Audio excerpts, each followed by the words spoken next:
केळकरला बोलतो, तुम्ही केळकरला बोलवा आम्ही गेल्यावर की ह्यातलं वस्तुस्थिती काय आहे आणि मग मात्र मारू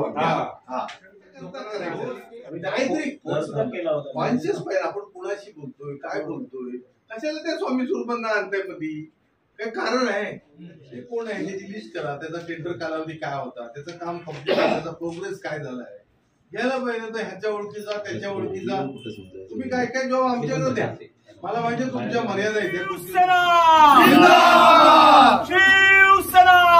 रत्नागिरीमध्ये महाराष्ट्र राज्य वीज मंडळाच्या मुख्य अभियंता कार्यालयामध्ये आम्ही सगळे शिवसेना उद्धव बाळासाहेब ठाकरे पक्षाचे पदाधिकारी आमचे तालुका प्रमुख धडाडीचे शेखर शेठ घोसाळे त्याचबरोबर शहराचे आमचे शहर प्रमुख साळुंके साहेब सर्व विभाग प्रमुख महिला आघाडी या ठिकाणी आलोय।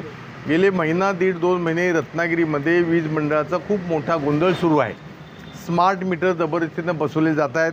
त्याचबरोबर अंडरग्राऊंड ज्या केबल टाकायच्या होत्या गेल्या 5 वर्षाचा प्रलंबित प्रकल्प आहे आणि या ठिकाणी पावसाळा आलेला असताना सुद्धा मेंटेनन्स झालेला नाही आणि तेव्हा अनेक गावांमध्ये वीज पुरवठा खंडित होतोय।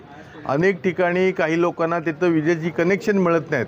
असे सर्व विषय घेऊन आज आम्ही शिवसेना उद्धव बाळासाहेब ठाकरे पक्षाचे पदाधिकारी या ठिकाणी आलो होतो। आज मुख्य अभियंता आणि अधीक्षक अभियंता या ठिकाणी नाही आहेत। कार्यकारी अभियंता फुलपगारे साहेब यांच्याशी आम्ही भेट घेतली। अनेक अन्यायकारक गोष्टी या ठिकाणी रत्नागिरीमध्ये आज चालू आहेत आणि त्याच्यावर आवाज उठवण्याकरता आम्ही आलो आहे।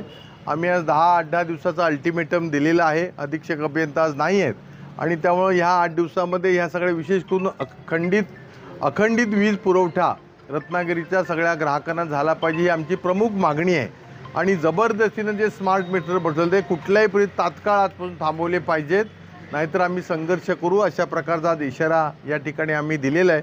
दूरध्वनीवर आम्ही अधीक्षक अभियंता यांच्यासोबत चर्चा केलेली आहे आणि त्यामुळे मला असं वाटतं लवकरात लवकर रत्नागिरीकरांना विशेष करून जो खंडित होणारा वीज पुरवठा आहे तो 24/7 सुरळीत होईल अशा प्रकारची अपेक्षा आहे आणि अशा प्रकारे जर नाही झालं तर मग संघर्ष करावा लागेल अशा प्रकारचा आम्ही या ठिकाणी इशारा यांना आज दिलेला आहे।